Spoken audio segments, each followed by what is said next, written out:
A very good afternoon to all. A very good afternoon to all.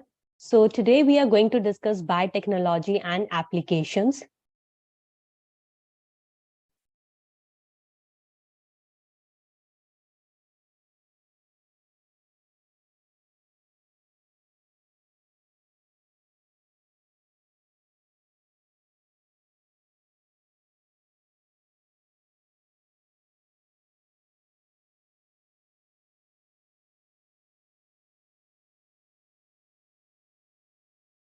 We all know that we have been using biotechnology in the various fields, like in therapeutics, in food processing, in pharmaceuticals, in fermentation technology, in waste water treatment, in energy productions, right, in agriculture. So we are using biotechnology in various fields. Now, there are three important critical research areas of biotechnology. The first research area that we have to identify the microbes or the improved organism which are going to act as a catalyst. Second one is, now we know that every organism, they require an optimal conditions for their growth. Now we have to create the optimal condition through the engineering. So for the catalyst to act. Third one is downstream processing. So third research area that we have to is, now we have to extract and purify the product. Before it is marketed, we have to add the preservative into these products. So these are the three critical research area of biotechnology.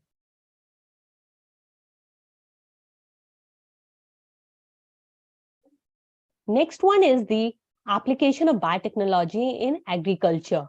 We all know that the population is increasing.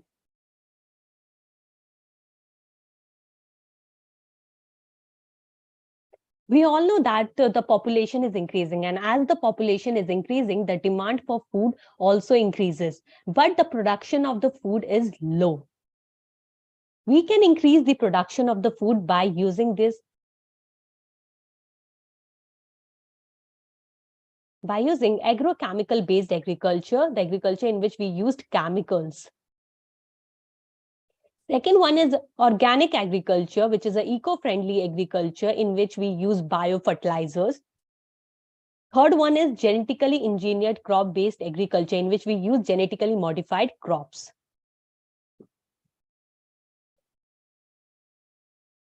Now in 20th century, Green Revolution come.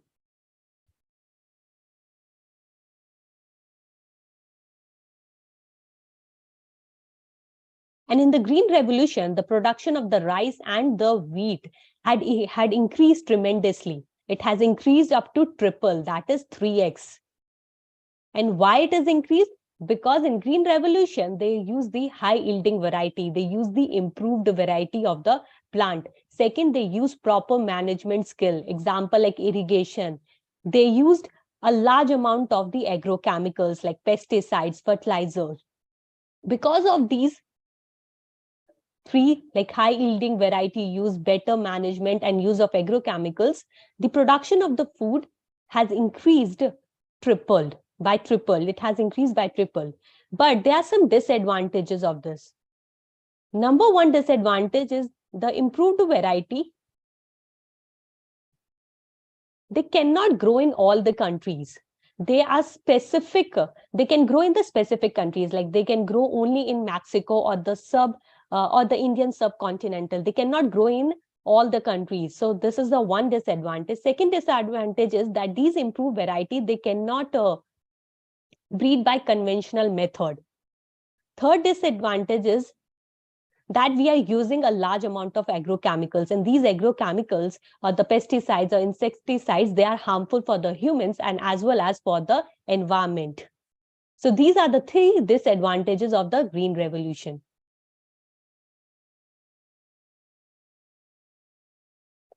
We know that if we can use many organisms for biotechnology. First, we can use plants, we can use bacteria, we can use fungi, we can use animals, and we can genetically modify them by altering or by manipulating their genes. And these Organisms whose genes are genetically modified are known as genetically modified organisms, or animals are known as transgenic animals. There are certain advantages of genetically modified crop. Number one advantage, that they're tolerant to abiotic stress. Like they can tolerate to high drought condition, they can tolerate to high salinity conditions.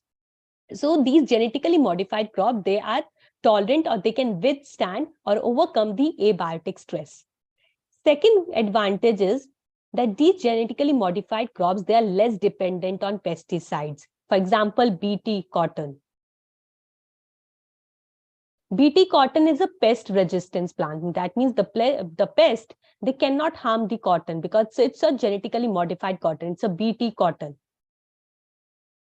Okay, so this plant or this cotton would be less dependence on pesticides, because now we don't have to add the pesticide from outside, because this modified plant, it has the pest resistance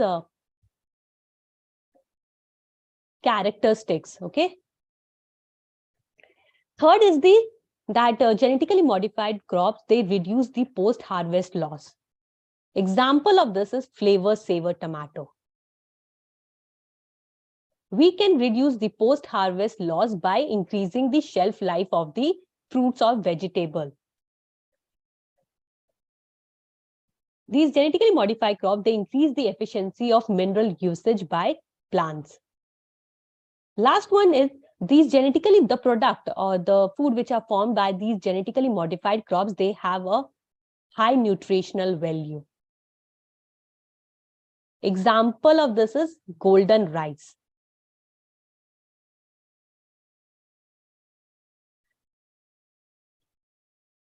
The name golden rice is given because the grains are golden in color. So there is a variety.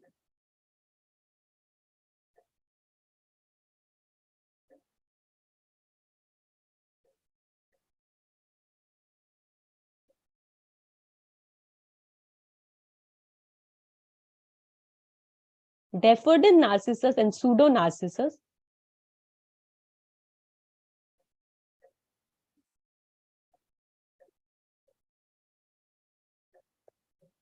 This is a temperate variety. From this variety, beta gene is extracted. Beta carotene gene. And this beta carotene gene is extracted from Daffodil Narcissus, Pseudo Narcissus. It's a temperate variety. And this beta carotene gene, with the help of vector, it is inserted into another variety, which is Oryza sativa. This is a variety which we are consuming.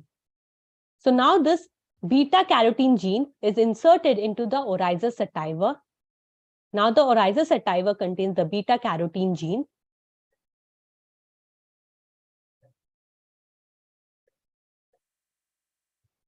And this beta carotene gene, it helps in the formation of vitamin A.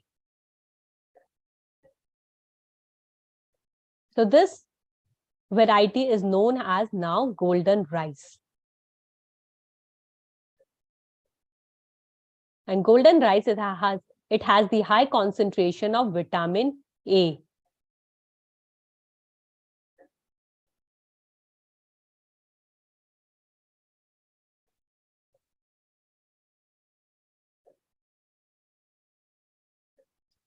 And the person who has vitamin A deficiency,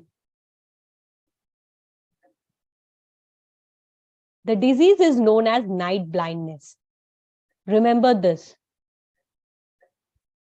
Night blindness is a disease which occurs due to the deficiency of vitamin A.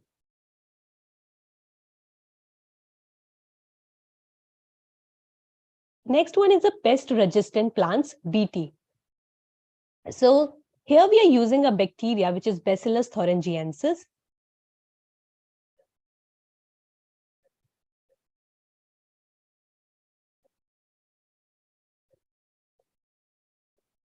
From this bacteria, a cry gene is isolated.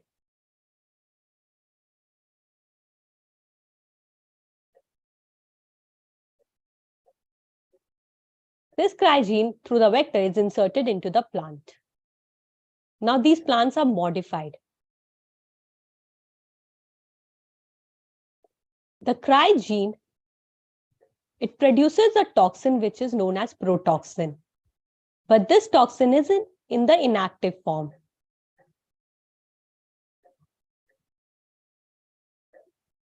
But when the insect or the pest, they feed on the plant,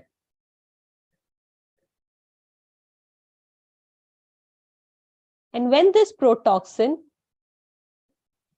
reaches to the gut of the insect, it gets converted into endotoxin, which is the active form. And this endotoxin, it causes the lysis of the epithelial cell, which are present in the midgut of the insect.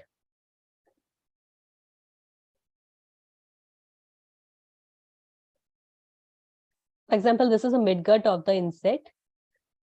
These are the epithelial cells. This is a protoxin.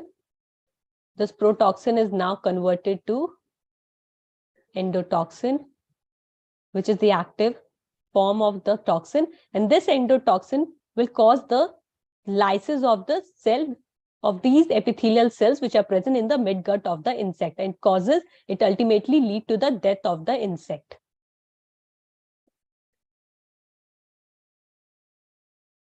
Okay. This is how the plant, they become resistant to pest. So remember one important point, this cry gene is specific. It is specific to plants and insects. Okay. So there are different type of cry gene, because the cry gene, they're specific to plants as well as to the insect. Like for the corn borer, there's a cry 1AB. For cotton bollworm, there's a cry 2AB and cry 1AC. Remember this. And there are different type of there's BT cotton, there's BT corn, there's BT soybean, BT brinjal, BT potato, BT tomato. They all are genetically modified crops, and they are all are resistant to pest.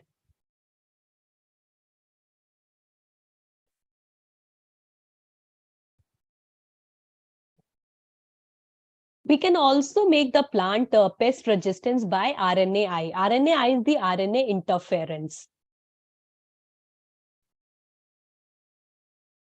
First, let's understand what is RNAi. In RNAi, it is a silencing of the gene.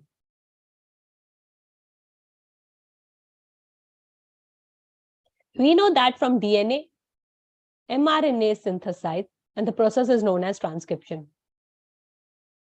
And from the mRNA, proteins are formed through translation. This is a normal process. But during RNAi, from the DNA, this mRNA is formed.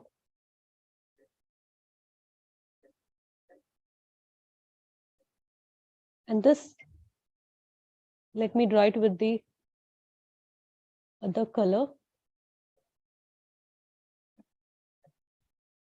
This one is the another mRNA. This is a foreign mRNA. It could have entered the cell either through virus infection,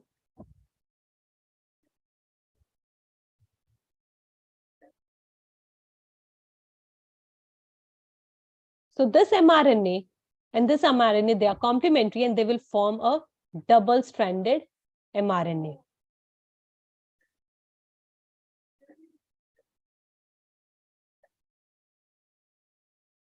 Now, this double-stranded RNA, dicer enzyme will act on it. It's also known as chopper. Its function is to cut this double-stranded RNA.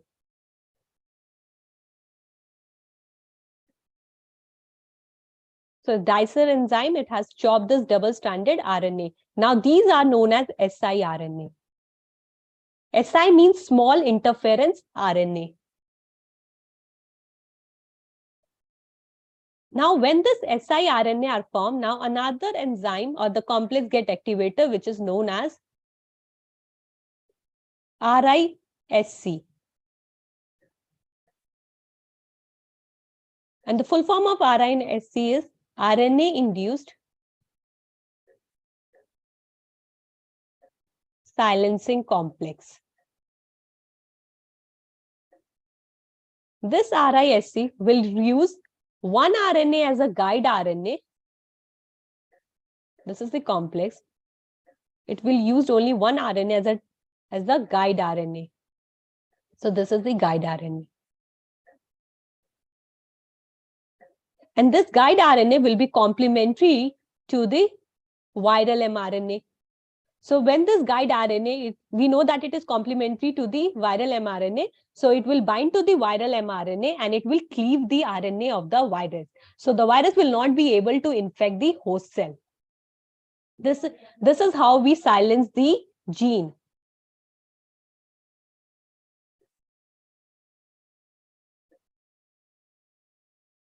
So it will bind with the guide RNA, this viral mRNA. And ultimately, it will cleave the mRNA.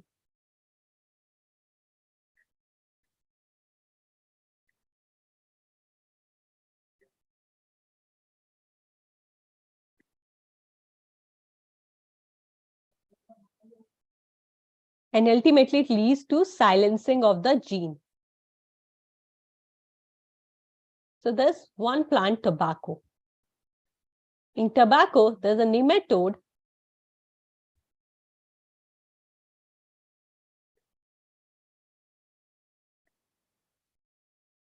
And the name of the nematode is Mylodygenia incognita, which causes the root knot disease in tobacco. So now we make the tobacco. So now we have made the tobacco pest resistance by using the RNA interference.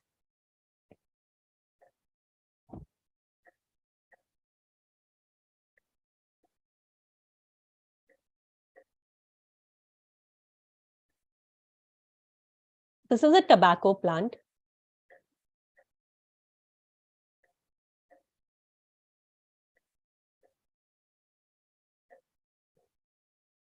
We have introduced the foreign gene in the tobacco plant.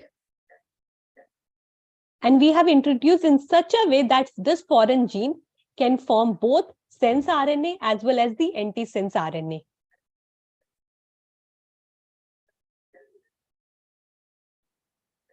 Because they are forming both sense and the antisense RNA, that means they are going to form a double-stranded RNA. Again, this double-stranded RNA will be first exposed with, first dicer will act on it. It will convert this double-stranded RNA into siRNA. After the siRNA are formed, now the RISC will act, or the RISC get activated, which is the RNA-induced silencing complex. Now, RISC will act and it will use one RNA as the guide RNA.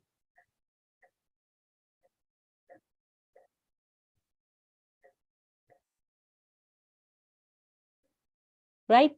And we know that the guide RNA, they are complementary to the foreign mRNA.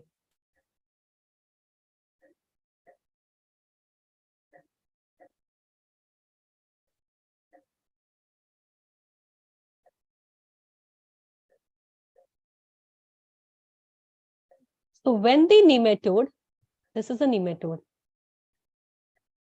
When the nematode infect the tobacco plant, this guide RNA, which is complementary to the mRNA of the nematode, it will bind to the mRNA of the nematode and it will cleave the mRNA of the nematode and it will lead to the silencing of the gene.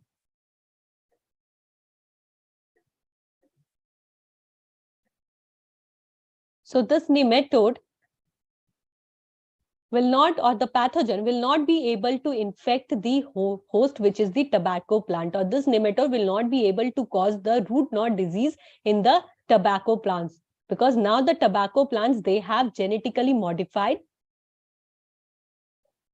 and they have become pest resistant.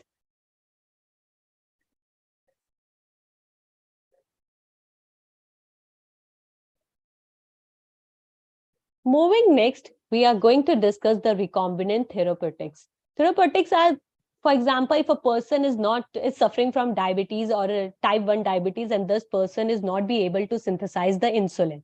So we are giving that person insulin from outside, like we are artificially synthesizing the insulin in the lab and we are giving it to the patient. So this treatment is known as therapeutics.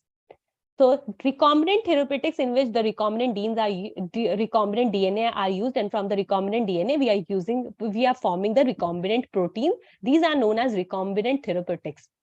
So in globally there are 13 recombinant therapeutics has been approved, but in India only 12 are marketed. And there are some advantages of these recombinant medicine, that we can produce these medicine in a very large quantity. They are very safe, they don't have any side effect, and they are more effective. There are some examples of recombinant medicines like human insulin, the streptokinase, the erythropoietin, hepatitis B vaccine, human growth hormone,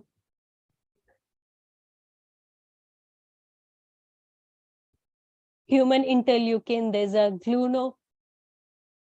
granulocyte colony stimulating factor, there's granulocyte macrophage, CSF, there's alpha interferon, gamma interferon, blood factor 8, follicle stimulating hormone. They all are recombinant therapeutics. Remember their name, okay? Important. Next one is human insulin.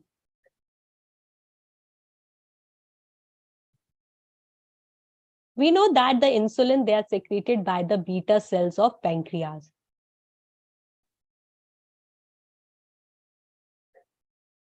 These beta cells, they produce proinsulin. And proinsulin is the non-functional or the immature form of the insulin.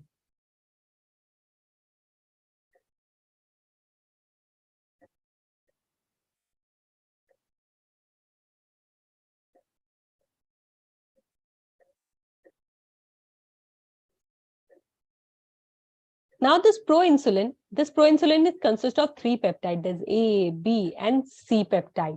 Now this proinsulin is converted into insulin, which is the mature form or the functional form. And this insulin contains only 2 peptides, that is A and B. The C peptide, which is the extra peptide, is released during the modification. When this proinsulin is converted to insulin, this extra peptide is the C peptide which is released. Now this mature insulin has only 2 peptides, which is A peptide and the B peptide, and both the peptide, they are linked with the disulfide bond. Remember this.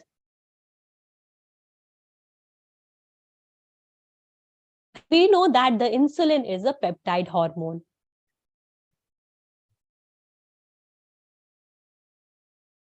And the function of insulin is to lower the glucose level in the blood.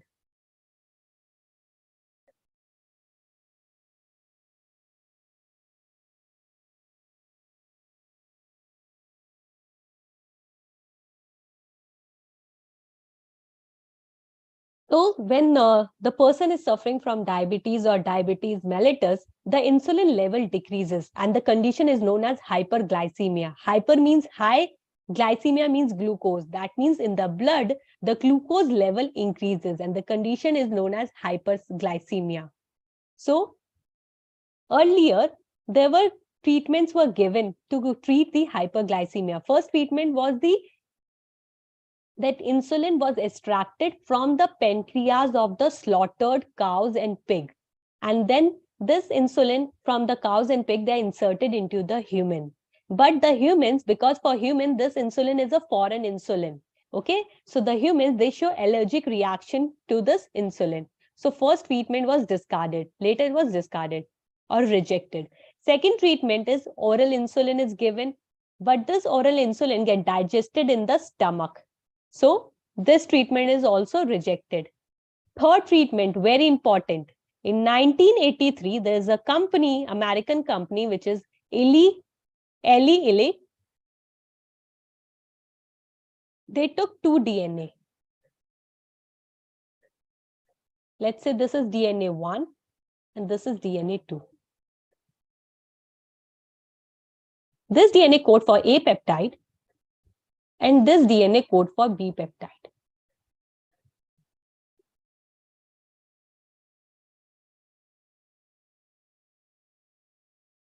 Now they join these DNA, that is DNA1, with LAC-Z. This DNA2 is also joined with LAC-Z. We are using LAC-Z so that we can easily identify the transformant and non-transformed cells. Now they have used vector, which is PBR322.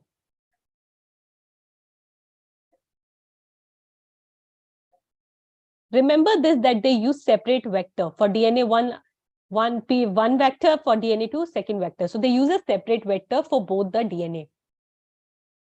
Now these vector, which is carrying this foreign DNA,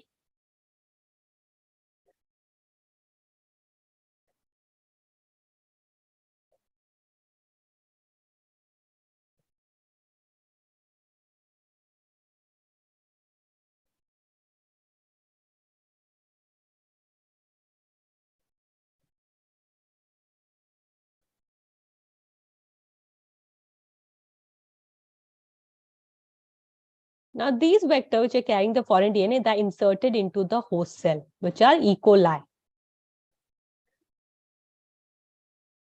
So this E. coli will produce A peptide.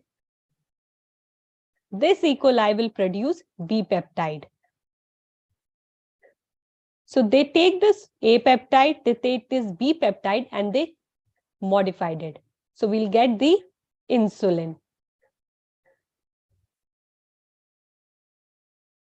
This is a human insulin and it is artificially synthesized. We also call it as humulin.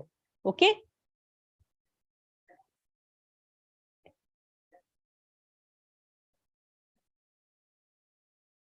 Next one is gene therapy.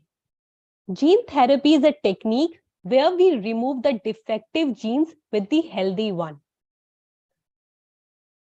So in 1990, there's a 4-year-old girl, and this girl was suffering from the SICID disease, which is a severe combined immunodeficiency syndrome. And this disease occurs when there's a deficiency of ADA enzyme. ADA enzyme is adenosine deaminase. This enzyme function is in the maturation of T lymphocyte.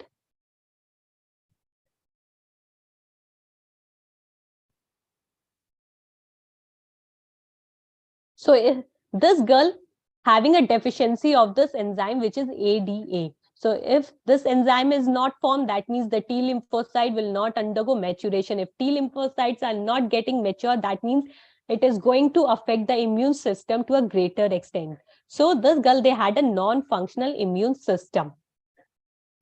There are treatments which are given. Number one is the enzyme replacement therapy, that we can inject the enzyme from the outside. Second one is a bone marrow transplant. Third one is the gene therapy. In gene therapy, what they did, they take out the lymphocyte from the patient.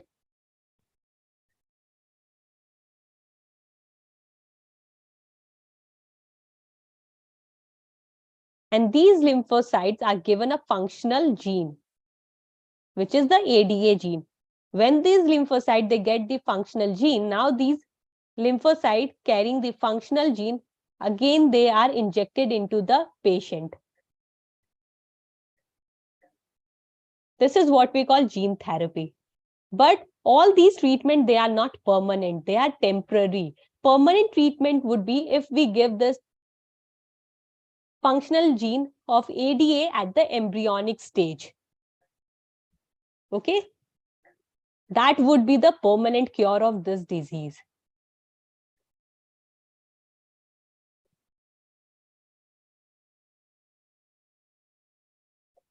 Next one is diagnosis. Diagnosis is the identification of the disease. So there could be two diagnoses. There could be a conventional and another one is molecular. Conventional, where we use like serum analysis, serum sample, urine sample, blood sample for the identification of disease. Molecular diagnosis, where we're using ELISA. ELISA is the enzyme-linked immunosorbent assay, and this ELISA is for antibodies antigen interaction.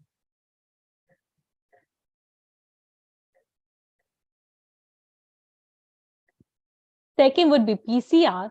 Third would be autoradiography, where we use probe.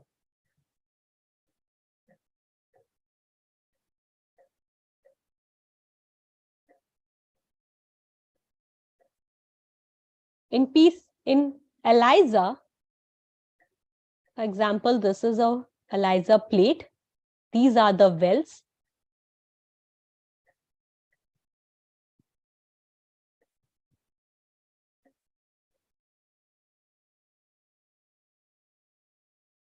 This one is the antigen.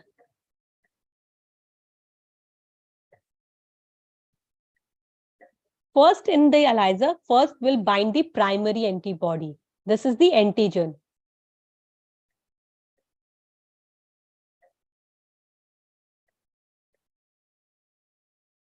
For example, if the person is suffering from a disease, then that person would have antibodies against that specific antigen or the disease. So primary antibodies, they're always taken from the patient.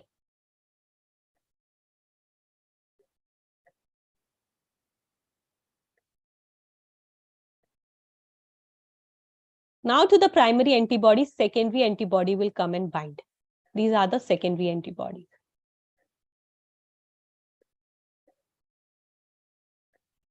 And these secondary antibodies, they are associated with the enzyme. So when the substrate is present, these enzymes will act on the substrate and will convert it into a product. And this product will produce a color. Let's say it's orange. So if the person is having an antibodies against a specific disease, in that case, these wells appear orange in color. That means that person has the antibodies. But if that person is not affecting from that particular disease, so they won't have these primary antibodies. If they don't have the primary antibodies, that means these secondary antibodies will not be able to bind to the primary antibodies. If secondary antibody will not bind, this enzyme which is associated with the secondary antibody will not be able to act on the substrate, and substrate will not be able to convert into a colored product. So will not see this orange well in the plate. This is the indirect ELISA. Next one are the transgenic animals. There are many transgenic animals. They're like Dolly, Polly, and Molly. These are the transgenic animals. They all are the female sheep. Next one is rosy cow. The milk produced by the rosy cow, they have a very high concentration of protein.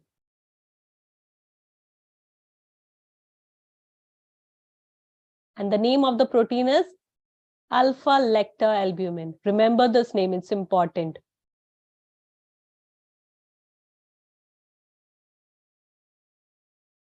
Next one is from Tracy, which is a sheep. From Tracy, alpha antitrypsin was obtained.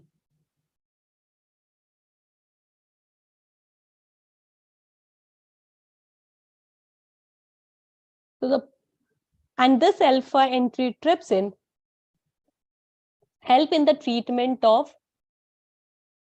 emphysema. Emphysema is when the person who smokes a lot. Okay, so let's say it's a alveoli. So when the smoke reaches the walls of the alveoli, the walls of the alveoli, they start secreting trypsin enzyme. And the function of the trypsin is to degrade the protein. So these trypsin enzyme, they start degrading the protein fiber. So to prevent this, these persons are given alpha antitrypsin. Okay. And there's certain application of transgenic animals. Number one application that we can obtain the biological product, like we can obtain this protein alpha lactalbumin, we can obtain alpha antitrypsin. Okay, we can obtain a biological product from these transgenic animals. Second is, like, we can also use these transgenic animals to study the normal physiology or development.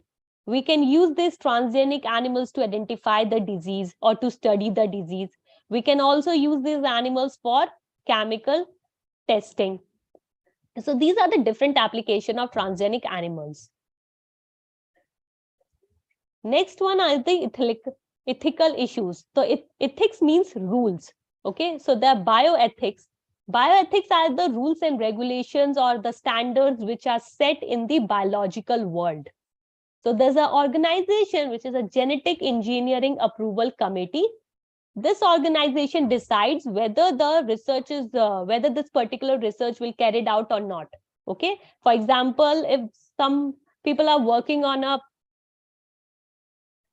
crop or modifying a crop which is harmful for the environment, so this organization will stop that research. So that certain rules or regulations are set in the biological world,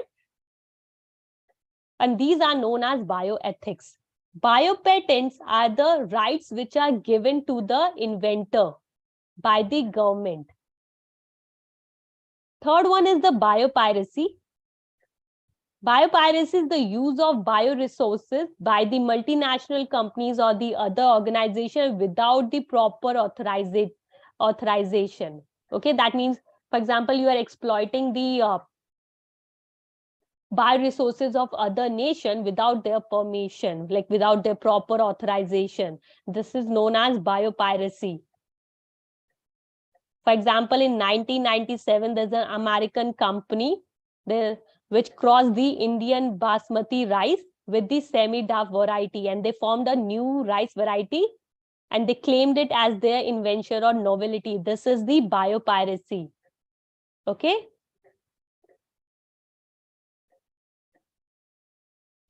Moving next is the question. Question number 1 says, the milk of transgenic cow Rosie was nutritionally more balanced product for human babies than natural cow milk because it contains, number 1 is human protein, alpha 1 antitrypsin, number 2 is human alpha lactalbumin, number 3 is human insulin like growth factor, fourth is human enzyme adenosine deaminase, ADA.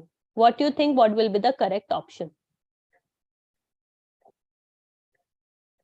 Very good, Veena.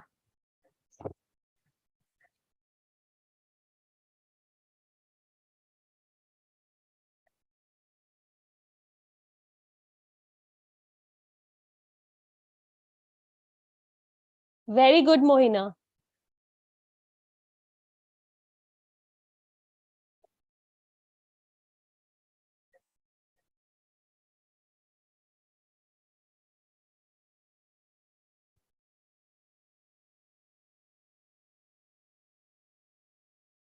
So the question is saying that the milk of transgenic cow Rosie was nutritionally more balanced product for human babies than the natural cow milk, because the milk which is obtained from this transgenic animal, which is Rosie, this milk contain a high concentration of protein, which is 2.4 gram per liter. And the name of the protein is alpha lactalbumin. Remember this. Very good, MS Gauri.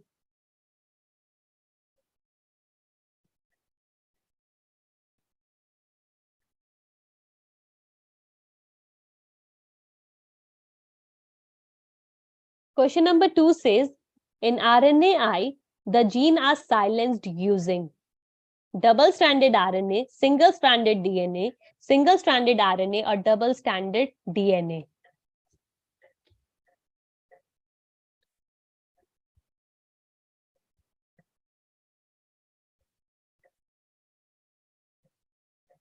Very good, Ritu. Very good, MS Gauri.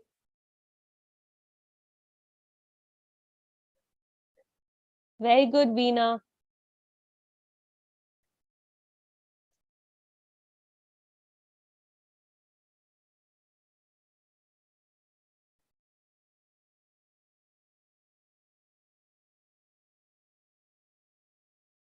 So RNAi is RNA interference.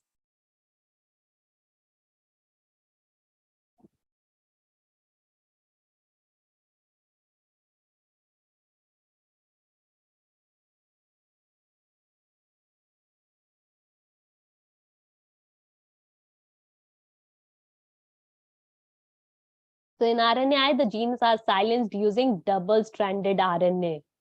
Okay, they're silenced by using double-stranded RNA, because when the two RNA they get base pair, they form double-stranded because they're complementary in nature.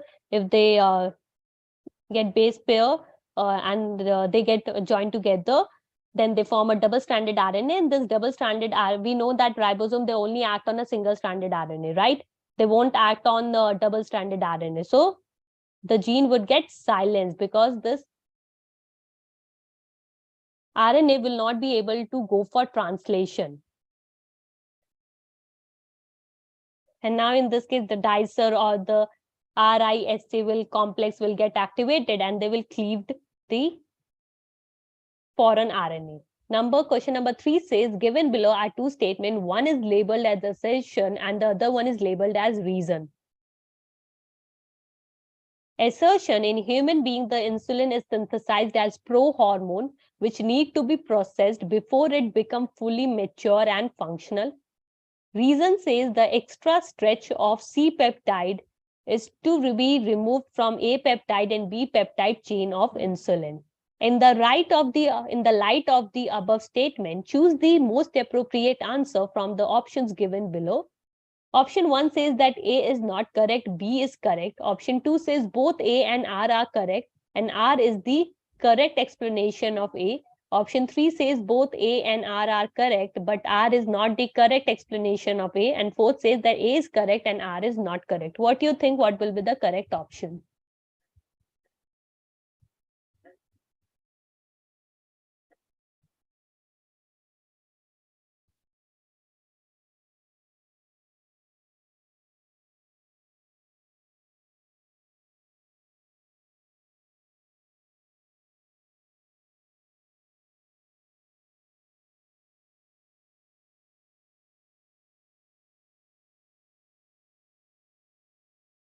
Very good, Veena. Very good, Mohina.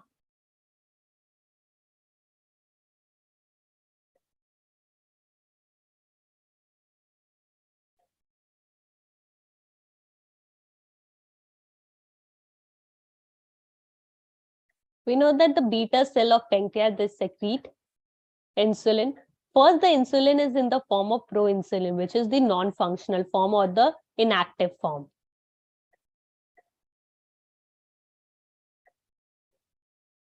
This proinsulin is modified into insulin, which is the functional form.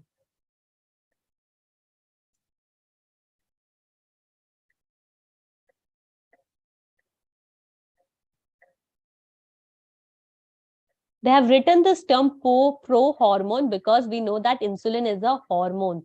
So for proinsulin, they have written pro-hormone, okay? Don't get confused. And proinsulin, it has, let's say it's a C-peptide. This is the A peptide. And this is a B peptide. So this is the structure of proinsulin.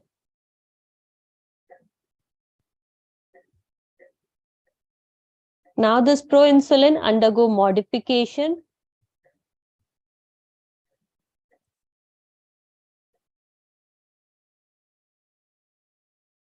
Where? This is A peptide, this is B peptide, okay?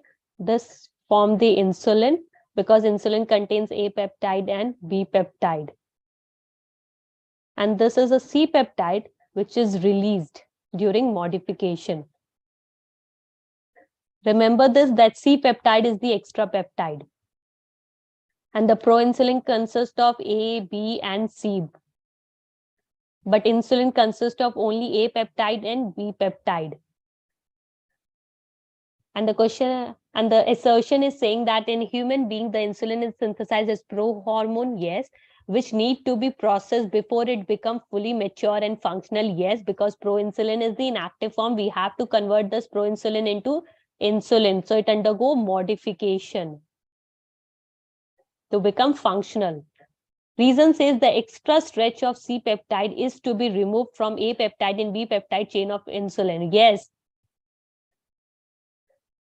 we have to remove this C peptide because insulin is only consists of A peptide and B peptide. So both A and R are correct, and R is that reason is the correct explanation of assertion.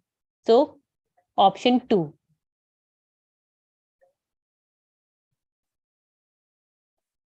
Moving next is question number 4 says in BT cotton, the BT toxin present in plant tissue as protoxin is converted into active toxin due to number 1 is acidic pH of the insect gut. Number 2 is action of gut microorganism. Number 3 is presence of conversion of factor in insect guts. Fourth is alkaline pH of the insect gut. Very good, MS Gauri. Very good, Veena. Very good, Mohina.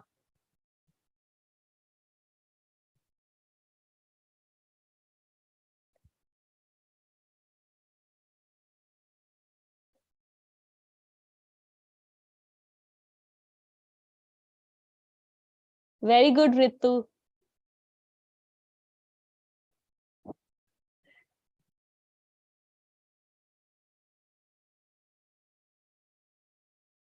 So the question is asking that the BT carton, the BT toxin present in the plant tissue as a protoxin. Yes. We know that the cry gene, they first produce the protoxins. And these protoxins, they are the inactive form of the toxin. When this protoxin, it enters into the gut of the insect. This protoxin is converted into endotoxin, right? Which is the active form of the toxin. But this protoxin converted to endotoxin is only in the gut of insect. And why? Because the gut of insect, they have an alkaline pH. So this conversion, the conversion from protoxin to endotoxin, it requires an alkaline pH, and that pH is present in the gut of insect. Okay. So question is, option are saying the acidic pH of the insect gut, no, it's alkaline. Action of gut microorganism, no. Presence of conversion factor in the insect gut, no. It's the alkaline pH of the insect gut that convert this inactive, the protoxin, which is the inactive form, into the active form. Okay.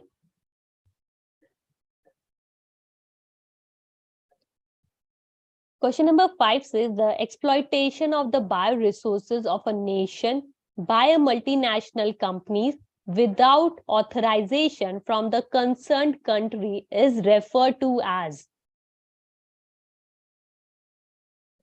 Very good, Mohina.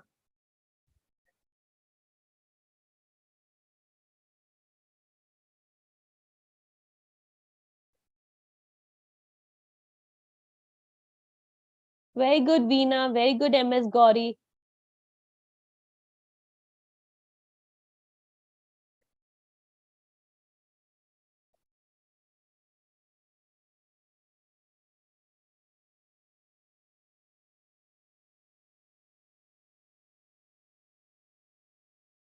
So the exploitation of the resources of a nation by the multinational company without the authorization, remember this, without the authorization from the concerned country, it is biopiracy.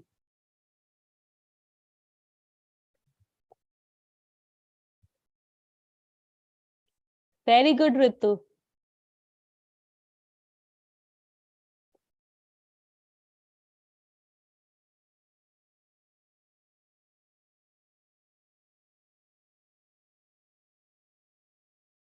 Next question says that RNA interference is used for which of the following purpose in the field of biotechnology? Number one is to develop a plant tolerant to abiotic stress.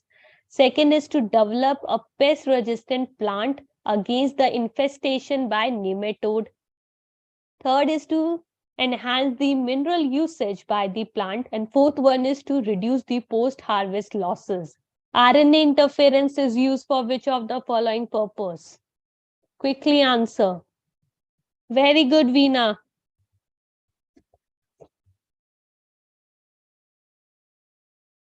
Very good, MS Gauri.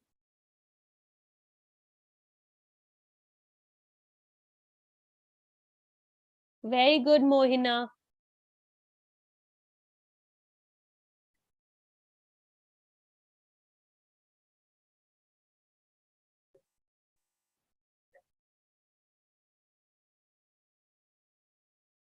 Very good, Ritu.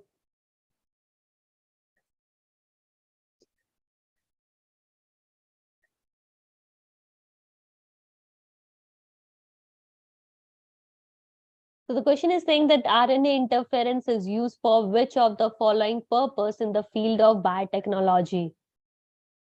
Is to develop a pest-resistant plant against the infestation by the nematode. Remember, RNAi in tobacco plant. And the tobacco plant become pest-resistant.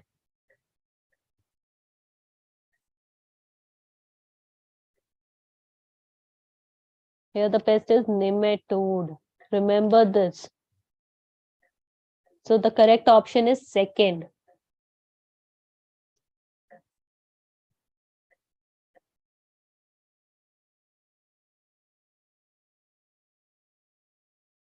Next is BT cotton variety that was developed by the introduction of the toxin gene of Bacillus thuringiensis is resistant to one insect predator, second insect pest, third fungal disease, fourth plant nematode. What do you think? What will be the correct option? It's very easy.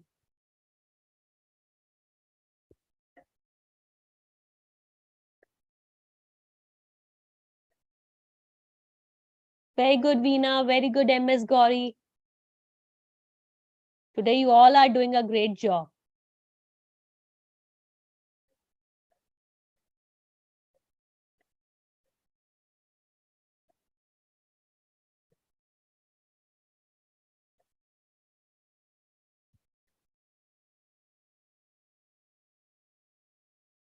Mohina, they're asking about the Bacillus thuringiensis.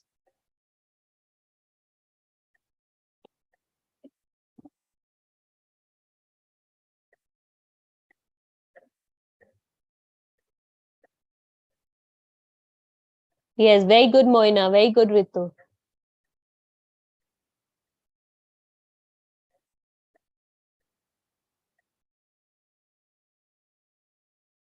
So the BT cotton variety was developed by the introduction of the toxic gene of Bacillus thuringiensis and their resistance to insect and pest.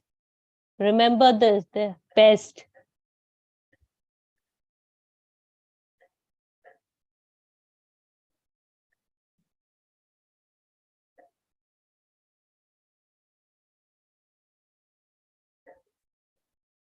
For plant nematode, there's RNAi. Remember this, Moina.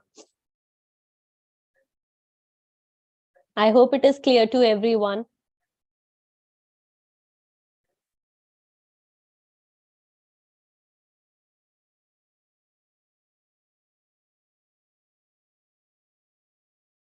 Okay, now it's already 1. We are winding up the class. Thank you all for your participation. I hope this lecture was informative for you. Thank you all and see you in the next class.